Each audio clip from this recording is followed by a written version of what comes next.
Yo, how we feeling today, YouTube? Let me fix my camera real quick. Okay, I'm gonna make this real short and sweet. Um, I'm really not in this YouTube game to get paid. I'm more so out here trying to spread a positive message. But let me get right into it, man. That interview that happened a couple of days ago with Dr. Umar Johnson and Roland Martin.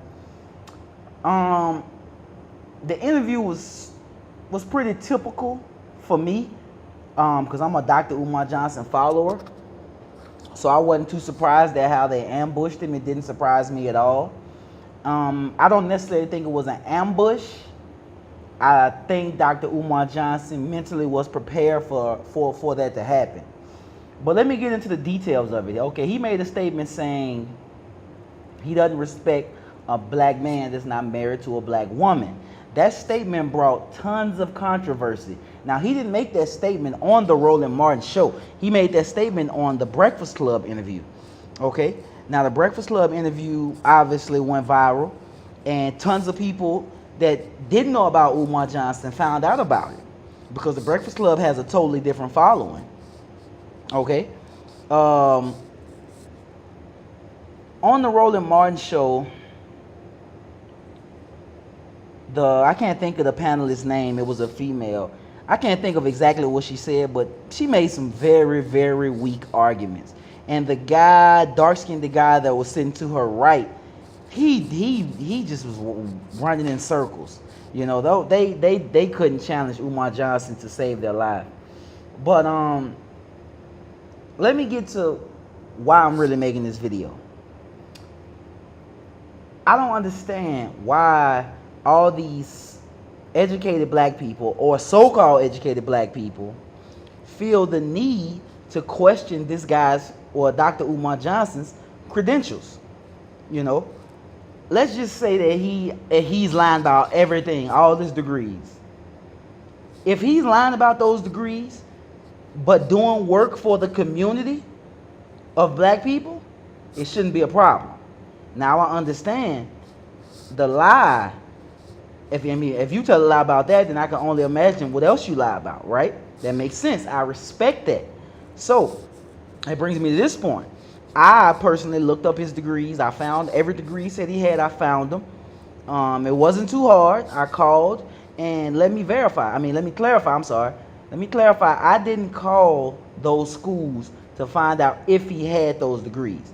I called those schools so I would have the sources for other people to call those schools.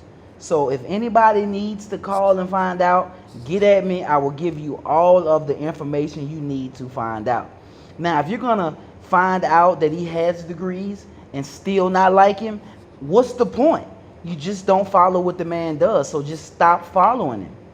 You know? And I know it may upset a lot of black men for him to say he don't respect a black man for marrying outside of his race. It's tons of things people say that piss people off. I mean, these same people that get so upset at Dr. Umar Johnson for saying this are the same people that has zero to say about Philando Castile being killed, or Tamir Rice, or Trayvon Martin. I mean, you guys know you know the story. You know all the black guys is being killed out here, and this ain't nothing new. This ain't brand new to society. The only thing that made it brand new was this device I'm holding in my hand, and that's a smartphone. Smartphones did it. They brought it to the light. Okay, now if you're so upset with Dr. Umar Johnson for saying these things, why don't I see videos about people just, bashing the killers, bashing the cops for killing black people? Why don't I see positive messages? Like, give me a positive message.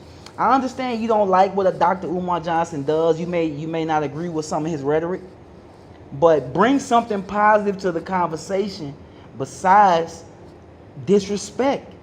Like, it's easy to say, oh, this fake cooning ass nigga ain't got no degrees. It's easy to say, oh, this hotel hustling ass nigga just want money from black people. That's easy to say. Now, if you're doing this for likes and followers and money, then I understand. I totally understand. Like, if that's your motive, that's your motive. But let's be clear about something. Dr. Umar Johnson, in my eyes, is a modern day Martin Luther King, a modern day Malcolm X, a modern day Medgar Evers. This is a modern day guy. If this was 1970, this guy would be held on a pedestal for what he's doing in the black community. Will be held on a major pedestal.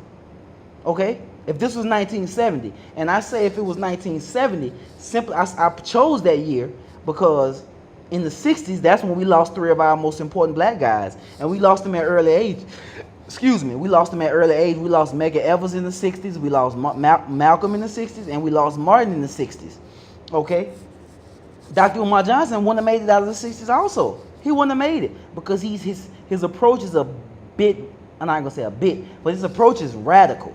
He has a radical approach to it, which I respect. I think we need radical approaches because black people, we're so far behind with just everyday society. We're behind. We don't own schools. We don't own banks. We don't own hospitals. We have tons of mom and pop shops. We have tons of degrees. And we actually have tons of money. We have money. Don't for one second think that black people are broke. The issue with black people is where we spend our money. If we spend $9 billion a year on McDonald's, $2 billion a year, $9 billion a year on cosmetics, I think $2 billion a year on McDonald's, or $2 million a year on Air Jordans. It's not that we don't have money. We don't understand the concept of money. Like, we buy these things not only because we like them, we buy these things is more of an image, to uphold an image. Okay? So we could have this. Let's just say we cut out half of the money we spend on McDonald's, and we send half of that money that we cut out, we just send half of that money to Dr. Umar Johnson, and he opens a school. Now, that school is not going to show any direct results right then and there because you have to give those kids time to grow. But I do believe kids coming out of FDMG, Frederick Douglass Marcus Garvey Academy, I do think those kids will be way, way, way further ahead than any of us. And I was born in '88. I'm not that old. I'm only 29 years old. And those kids will be light years ahead of us coming out of that school.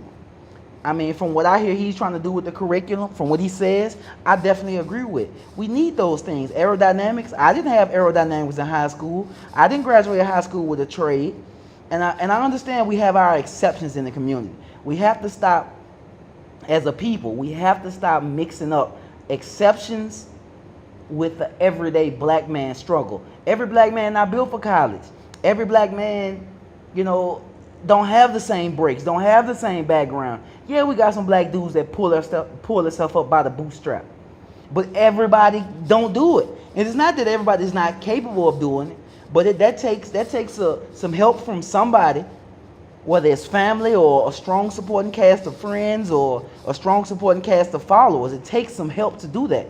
So I feel as though people that have pulled themselves up by the bootstrap, well, you got to go back in the hood. You got to pull some more bootstraps up. And if you're not doing that, then keep your criticism to yourself. Keep it to yourself. There's no reason to criticize if you're not helping. Another thing I hate when elders in our community say negative things about the young people. Sagging the pants or I don't know, crime.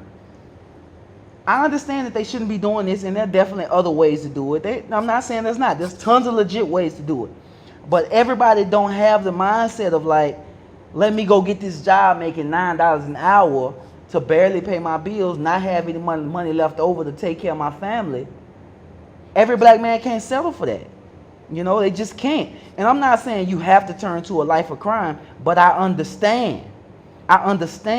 See, we have to realize that slavery is amongst us today.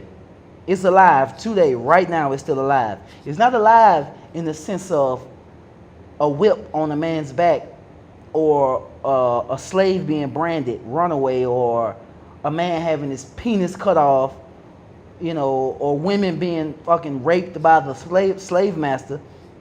It's not that sort of slavery. Right now, I think what black people are suffering from is economic slavery. We're cut off from all economic power. All these major dope boys out here, these guys are fully capable of running companies. Because to make $1 million selling drugs is not easy. It's not easy. You have to dodge the cops. You have to have lawyer money. You have to have a team of people working for you that you can trust. You have to know areas to sell your product.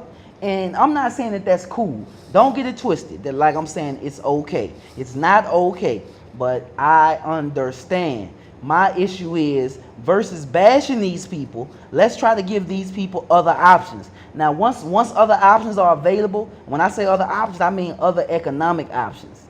Once we have a black hospital in every state,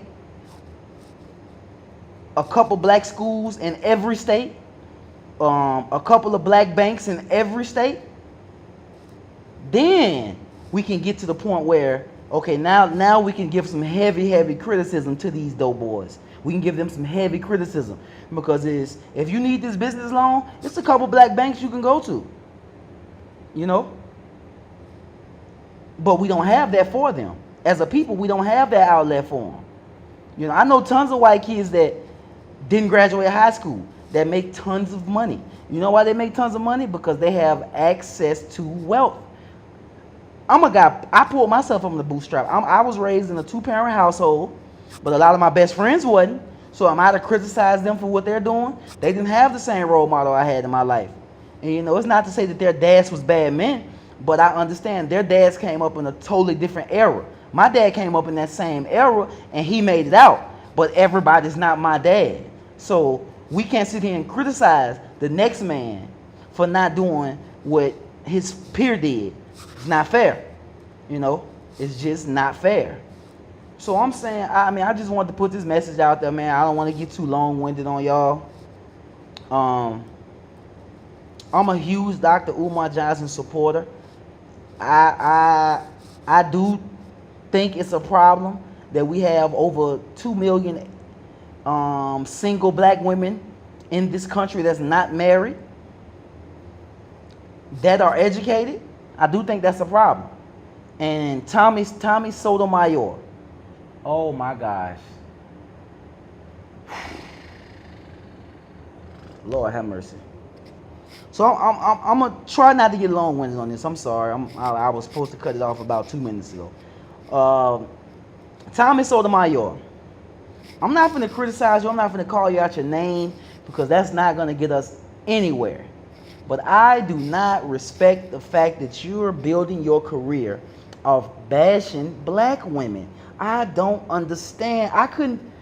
The respect I have for my mom is the same respect I have for any black woman out here.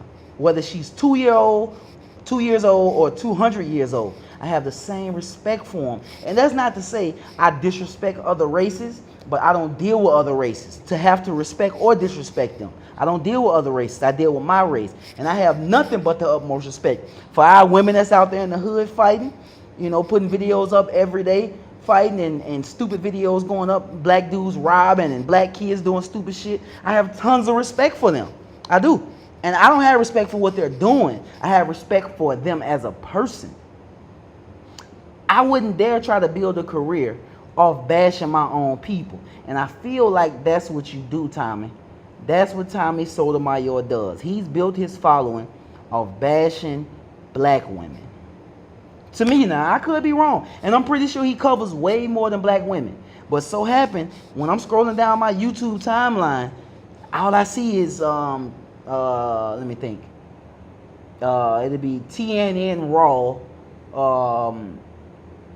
ignorant black bitch arguing with police officer. It'll be a title, something like that, and it has fucking, 40,000 views in 2 days. I'm not bothered by the views. I'm bothered about the comments that people make. The comments like, oh, Tommy, good job, Tommy. Great job, Tommy. You should definitely keep doing that, Tommy. That's not cool. Now, if it's a white person doing it, I totally understand. But black men and black women that's supporting this bullshit, I don't understand. Now, I'm not saying, Tommy, I want you to lose money. I want you to be successful. I don't want to see any of my brothers fail. Any of them. I want you to be super successful. I'm just saying, bro, you have a great talent. I don't think that you have to do that to build a following, man. I'm going to leave it at that, y'all. Comment. Let me know what you feel about it. I know the quality of this video is not that great. I'm doing it off an Android tablet. I don't have my whole setup in front of me. But I appreciate everybody that clicked on this video. I don't have a Patreon. I'm not doing this for money. I'm doing this simply to spread what I feel on my mind and try to open the dialogue. Or I'm sorry, to try to bring a bridge between the gap of the conscious community and the unconscious community. And we have our problems in the conscious community. There's tons of gaps in there. But I'm gonna leave it at that, man. I appreciate y'all for watching. I'm out. Black Power.